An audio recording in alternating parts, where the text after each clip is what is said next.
बिस्मिल्लाहिर्रहमानिर्रहीम। अस्सलाम वालेकुम। आज 14 दिसंबर है और दिन है मंगल का। बहुत बड़ी डेवलपमेंट्स हैं, 2-3 पिछले, यानी अगर आप कहें कि 36 घंटों में मरियम नवाज़ साहिबा के लिए 2 बुरी और 1 अच्छी खबर जो है वो सामने आई है। जैसे कि आप देख रहे हैं कि वो अपने बेटे की शादी में मसरूफ़ हैं, और ये भी मैं आपको बता चुका हूँ कि ये जो 15-20 दिन की वो छुट्टी पर गई हैं, इसकी एक वजह यही थी कि इस दौरान शहबाज शरीफ साहब को पूरा मौका दिया जाए, वो पूरे तरीके से पार्टी को टेक ओवर करें और इदारों के साथ बातचीत की कोशिश करें और कोई डील शील करने की कोशिश करें। सिर्फ कोशिश की बात कर रहा हूँ, ये नहीं कह रहा कि डील हो गई है, ऐसी कोई बात नहीं है।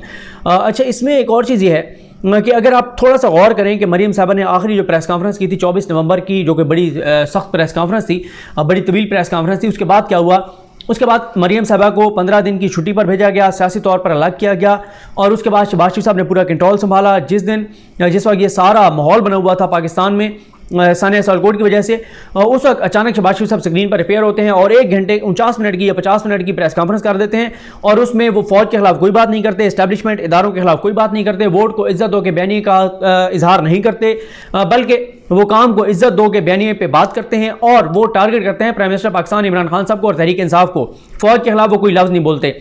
उसी प्रेस कॉन्फ्रेंस के दौरान एक मौके पर शहबाज शरीफ ये कहते हैं कि वो ना सिर्फ मुत्तहिदा अपोजिशन में एक्टिव हैं, बल्कि पीडीएम में भी एक्टिव हैं, बल्कि मुस्लिम लीग नून में भी एक्टिव हैं। ये वाज़ेह पैगाम था शहबाज शरीफ साहब का। मामला चलते रहे और फिर जो अब आ जाते हैं, बल्कि पहले मैं बुरी खबर पर आ जाता हूँ, चले, लेकिन उससे भी पहले एक ज़रूर बात करना चाहूँगा, वो ये है कि मरियम नवाज़ साहिबा की जो तस्वीरें आ रही हैं अपने बेटे की शादी के मौके पर, ठीक है, वो तस्वीरें तो ज़ाहिर है वो खुद जारी कर रहे हैं तो वो आ रही हैं, लेकिन उन तस्वीरों को लेके बहुत कुछ घटिया किस्म के भी कमेंट्स हो रहे हैं। अच्छा, जब तहरीक इंसाफ के लोग उस पर जो कमेंट्स कर रहे हैं उनको हम कहते हैं कि यार ये आप ना करें, आप गलत कर रहे हैं, वो कहते हैं जी वो भी तो बुशरा बीबी के ऊपर बात करते हैं, वो गलत करते हैं, तो इसका मतलब ये नहीं है कि आप भी गलत करें।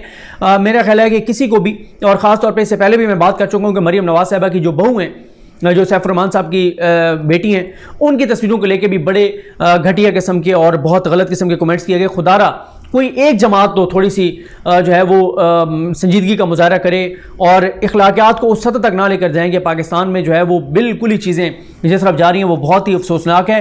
मत कीजिए, करप्शन के ऊपर बात कीजिए, लूट मार के ऊपर, स्कैंडल्स के ऊपर, सियासत के ऊपर, उनके बयानात के ऊपर, हर चीज़ पर बात कीजिए, लेकिन फैमिली की तस्वीर और इन चीज़ों पर बात जो है वो भी नेगेटिव बात जो है वो बहरहाल किसी सूरत नहीं होनी चाहिए। खैर, मामला चल रहे थे। मरियम नवाज़ साहिबा से सवाल किया गया इस्लामाबाद कोर्ट के बाहर, 2 बार उनसे सवाल किया गया कि ये बताएं कि नून लीग की जानिब से अगले वज़ीर-ए-आज़म के उम्मीदवार कौन होंगे, तो कौन होगा। तो मरियम नवाज़ साहिबा ने कहा कि ये बहुत अर्ली है, जब बाकी जमातें फैसला करेंगी तब हम करेंगी। फिर एक और सहाफ़ी ने सवाल किया तो मरियम साहिबा थोड़ी सी नाराज़ भी हो गई कि आपको क्या ऐसी जल्दी है, अभी बहुत वक्त पड़ा है, बताएंगे। फिर नवाज शरीफ साहब के हवाले से खबर आई कि उनसे एक सहाफ़ी ने सवाल किया कि मियाँ साहब कौन होगा अगला वज़ीर आज़म को उम्मीदवार मुस्लिम लीग नून में से। तो नवाज शरीफ साहब ने कहा, उन्होंने कहा कि शहबाज शरीफ होंगे या मरियम। तो मियाँ साहब ने कहा कि आप ये क्यों नहीं कहते कि मियाँ साहब आपकी नाअहली ख़त्म हो और आप वज़ीर आज़म बने। तो इस तरह की चीज़ें जो है वो हुई, और आपको पता है वो उस पर ज़रा डिटेल्स मुझे अभी तक नहीं मिल सकी कि ये जो बात चल रही है कि नवाज शरीफ की तायात नाअहली ख़त्म करने के हवाले से पिटीशन दायर हो रही है, ये वो ज़रा उस पर फिर किसी वक्त बात करेंगे। तो इस सारे सिनेरियो में जब ये फैसला हुआ कि शहबाज शरीफ को मौका दो और मरियम को ज़रा साइडलाइन करो, और नवाज शरीफ ने भी कहा कि जी बिल्कुल आप कोशिश करें डील की, अगर डील होती है। तो इस दौरान एक बड़ा बयान सामने आया है, वो है शाहिद खकर अब्बासी साहब का, जब नादिया मिर्ज़ा साहिबा ने डॉन टीवी के प्रोग्राम में उनसे पूछा कि ये बताएं कि मुस्लिम लीग नून में से अगला वज़ीर आज़म को उम्मीदवार कौन होगा। तो उन्होंने कहा जी फैसला हो गया है कि शहबाज शरीफ वज़ीर आज़म के उम्मीदवार होंगे जब भी इलेक्शन हुए। ये कुछ छोटा बयान नहीं है, ये बहुत बड़ा बयान है। और शाहिद खकर अब्बासी साहब जो हैं ये उस मीटिंग का हिस्सा थे जो साद रफीक साहब के घर हुई थी, जिस हवाले से तारिक अजीज़ साहब की खबर थी कि वहाँ पर भी ये बात हुई थी कि अगर 2023 में हम नहीं जीतते या जीतने की पोजीशन में ना हुए तो मुस्लिम लीग नून बिखर जाएगी, पार्टी टूट जाएगी, मजीद हमारे लोग हमारे साथ खड़े नहीं होंगे। और ये बात भी आपको पता है कि नून लीग के अपने हामी, पीडीएम के हामी एंकर्स बता चुके हैं कि नून लीग के अंदर भी इख्तलाफात हैं इस्तीफों के ऊपर। और ये तो बहुत पहले हम आपको ये वाली खबर दे चुके हैं कि जब ये कहा गया था कि क़यादत को सब लोग इस्तीफे जमा कराएं, तो मुस्लिम लीग नून ने मुकम्मल तौर पर इस्तीफे अपनी क़यादत को जमा नहीं कराए। जो विनिंग हार्सेस हैं वो क्यों अपनी सीटें कुर्बान करेंगे नवाज शरीफ के लिए या मरियम नवाज के लिए। और मरियम साहबा के जो इर्द गिर्द लोग जो इस्तीफे दिलवाना चाहते हैं, जो असम्बली से बाहर आना चाहते हैं, वो लोग हैं जो कि सिलेक्टेड हैं, जो सेनेटर मुंतखब होते हैं, जो मखसूस नशिस्तों वाले हैं, जो इलेक्शन लड़ के आते हैं, वो बहरहाल शहबाज शरीफ के साथ खड़े हुए हैं। जब यह बयान आया, उधर से मोहम्मद जुबैर साहब का बयान आया, उन्होंने कहा जी वजाहत तो शाहिद खकर अब्बासी साहब करेंगे, लेकिन अगर ऐसा कोई फैसला हुआ तो मेरे नॉलेज में नहीं है। और उसके बाद उन्होंने ये कहा कि जनाब ये मरियम साहबा बरी हो जाएंगी इस्लामाबाद कोर्ट से, और जब बरी होंगी तो हम जो है मरियम ही वज़ीर आज़म की उम्मीदवार होंगी। और एक और मौके के ऊपर मैंने ये शायद क्लिप निकाल के भी ट्वीट किया था कि मोहम्मद जुबैर साहब ने जियो के प्रोग्राम में शायद ये कहा था कि मैं आपको कैटेगोरिकल बता रहा हूं कि मरियम जो है वो इस्लामाबाद कोर्ट से बरी हो जाएंगी। हालांकि मरियम साहबा का केस उस जज साहब के पास चल रहा है, आमिर फारूक साहब, मोहसिन अख्तर यानी साहब, जिस जज साहब पर खुद नून लीग इल्ज़ाम लगा चुकी है। लेकिन अब बहुत कॉन्फिडेंट है मोहम्मद जुबैर साहब कि मरियम साहबा 100% जो है वो बरी होंगी। तो इसलिए ये जो केस है मैं आपको बारहा इसका हवाला दे चुका हूँ कि इस्लामाबादी कोर्ट में इस वक्त जो केस चल रहा है, जिस केस की वजह से अटॉर्नी जनरल पाकिस्तान कह रहे हैं कि इस एक केस की वजह से अदलिया की ईंट से ईंट बजा दी गई है। अहमद दुरानी की ऑडियो हो, राना शमीम का बैन अल्फी हो, ये और वीडियोस लाने के मामला हो, ये सब इस एक केस की वजह से सब कुछ अदलिया पर हमले हो रहे हैं। तो मरियम साहबा अगर बरी होती हैं तो वो इलेक्शन लड़ सकेंगी अगर सुप्रीम कोर्ट ने उनकी बरीयत खत्म ना की, और अगर वो यहाँ से कन्विक्ट हो जाती हैं वो जेल चली जाएंगी, फिर सुप्रीम कोर्ट में पास मामला रह जाएगा। तो बहरहाल ये पाकिस्तानी सियासत का मौजूदा पाकिस्तान की सियासी तारीख का जो इस वक्त चल रही है सबसे बड़े केसेस में से एक केस है।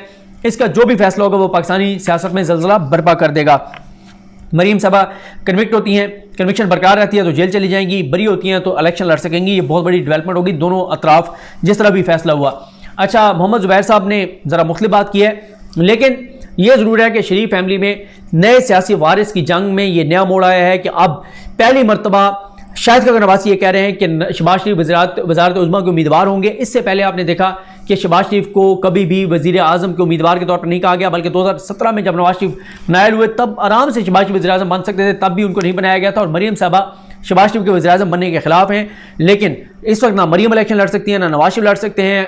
हसन नवाज, हुसैन नवाज सब पाकिस्तान से बाहर हैं, और सिर्फ अगर कोई इलेक्शन लड़ सकते हैं इस वक्त तक तो वो शहबाज शरीफ हैं, हमज़ा शहबाज हैं, चाहे वो वज़ीर आला पंजाब की नशिस्त हो, वज़ीर आज़म की हो।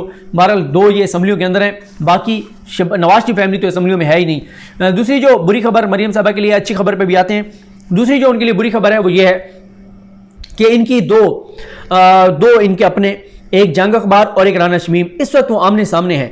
राना शमीम कह रहे हैं कि अंसार अब्बासी झूठ बोल रहे हैं। अंसार अब्बासी जो है वो ये कॉन्फिडेंशियल डॉक्यूमेंट था, इसने कैसे छाप दिया, ये तो मेरा प्राइवेट डॉक्यूमेंट था। जो अंसार अब्बासी कह रहे हैं कि ये झूठ बोल रहे हैं। जब मैंने इनसे मौक़िफ़ लेने के लिए रब्ता किया था तो इन्होंने मुझे नहीं कहा था कि ये कॉन्फिडेंशियल डॉक्यूमेंट है, ये मेरा प्रिविलेज डॉक्यूमेंट है, ये मेरा जो है वो खुफिया डॉक्यूमेंट है, तो इसलिए ये गलत बयानी कर रहे हैं। तो इस वक्त वो एक दूसरे को गंदा कर रहे हैं। नुकसान शरीफ खानदान का है, झूठा जंग अखबार साबित हो या झूठा राना शमीम साबित हो, दोनों शरीफ खानदान के हैं, दोनों शरीफ खानदान की जंग लड़ रहे हैं, दोनों उनके हाथों इस्तेमाल हो रहे हैं और दोनों को जो है वो नुकसान होगा। तो इसमें मरियम साहबा के लिए एक मुश्किल सूरत हाल है। उनके पीछे लीगल टीम बैठ के सारा इस वक्त केस तैयार कर रही है, वही इनको जवाब बना के दे रही है। तो एक मुश्किल उनके लिए सूरत हाल है कि इनके दो अपने लड़ पड़े। ये जुमला मैं कह चुका हूँ कि राना शमीम जीते या अंसार अब्बासी जीते, लेकिन हारेगा शरीफ खानदान। नुकसान जो है वो शरीफ खानदान का होगा। दोनों जो है वो इस वक्त आमने सामने हैं। जियो जो है उसने बयानात भी चलाए, उसने कहा भी सही कि हमारे पास सारा इनका रिकॉर्ड मौजूद है राना शमीम का कि ये गलत बयानी कह रहे हैं कि खबर छापने के बाद इन्होंने पूछा, और ये सारी चीज़ें हैं। तीसरा जो है, अब आ जाते हैं, ये दो बुरी खबरें थी मरियम साहबा के लिए। जो अच्छी खबर है मरियम साहबा के लिए वो ये है कि शहबाज शरीफ के खिलाफ जो चालान जमा हुआ है वो मरियम साहबा के लिए बहुत अच्छी खबर है, क्योंकि मरियम साहबा जब भी उनके चचा की गेम बनने लगती है तो वो ऐसा धमाका करती हैं, कोई ऐसा हमला करती हैं कि उनके चचा जो हैं उनके लिए मुश्किलात खड़ी हो जाती हैं और वो नहीं चाहती कि वो वज़ीर आज़म बने। तो इस वक्त जो शहबाज शरीफ के लिए चालान जो जमा हुआ है वो अगर डे टू डे हेयरिंग चलती है तो महीने, 1.5-2 महीने से ज़्यादा ये केस नहीं चलेगा और शहबाज शरीफ की जो है वो कन्विक्शन हो जानी है। जितने उनके ऊपर इल्ज़ामात हैं, कोई एक चीज़ भी साबित हो गई तो वो कि मैं आपको दोबारा कह रहा हूँ कि एक अदालत के अंदर रोज़ाना की बुनियाद पर केस हो, जल्दी ट्रायल हो तो तब है, वरना शहबाज शरीफ के लिए ज़ाहिर है ये केसेस साल चलते हैं, इतना आसान नहीं होता कि फौरी तौर पे जो है इसका फ़ैसला हो। लेकिन ये मरियम साहबा बहरहाल बहुत खुश होंगी क्योंकि जब पनामा आया था शहबाज शरीफ फैमिली ने एंकर्स को मैसेज करके कहा था कि अल्हम्दुलिल्लाह हमारे इसमें नाम नहीं है।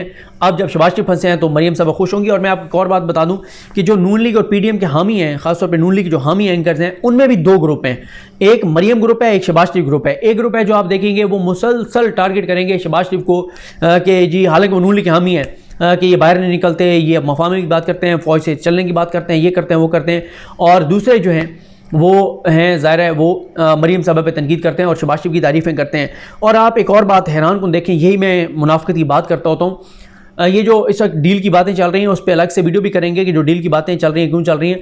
वो एंकर्स खुश हो के बता रहे हैं कि नून लीग की डील हो रही है फ़ौज के साथ, जो नून लीग के साथ देने की वजह यही बताते हैं कि क्योंकि नून लीग एंटी एस्टेब्लिशमेंट है, नून लीग फौज के खिलाफ है, तो हम इसलिए नून लीग के साथ हैं क्योंकि हम ये समझते हैं कि पाकिस्तान में जो कुछ है ख़राब है उसकी जिम्मेदार पाकिस्तान की फ़ौज है, क्योंकि ये एंटी एस्टेब्लिशमेंट है, ये फ़ौज के खिलाफ है, इसलिए हम इनका साथ दे रहे हैं। अब वही खुश हो के बता रहे हैं, उनके जनाब चेहरों के ऊपर मुस्कुराहट देखें, खुशी देखें, चमक देखें, दमक देखें, वो यही है कि जनाब फ़ौज के साथ नून लीग की डील हो रही है। तो शर्म आनी चाहिए ऐसे लोगों को कि जो पहले कहते थे कि हम इनका साथ इसलिए दे रहे हैं कि ये एंटी एस्टेब्लिशमेंट है, अब खुश होकर कह रहे हैं कि जी फौज इनके साथ डील हो रही है। यानी पहले कहते थे कि हम फौज की पाकिस्तानी सियासी मामलात में मुदाखलत के खिलाफ हैं, अब खुश होकर कह रहे हैं कि जी बिल्कुल फौज ठीक मुदाखलत कर रही है नून लीग को लाने के लिए। ये जो परसेप्शन बनाई जा रही है, परसेप्शन की बात कर रहा हूँ, तो ये असल में ये लोग हैं, मैं हमेशा कहता हूँ कि ये सिविल सुप्रीमेसी नहीं चाहते, ये नवाज शरीफ की सुप्रीमेसी चाहते हैं, ये जमहूरी बालादस्ती नहीं चाहते, ये नवाज शरीफ की बालादस्ती चाहते हैं, ये शरीफ खानदान को इक़्तिदार में देखना चाहते हैं कि उनकी आल औलाद में से कोई ऐसा बंदा बन जाए जिसके नाम के साथ शरीफ आता हो, ताकि इनके जो मामलात पहले खांचे खाबे इनके लगे हुए थे वो लगे रहें। मुझे अपनी दुआ में याद रखें। अल्लाह करीम हम सबका हामी नासर हो। अल्लाह हाफ़िज़।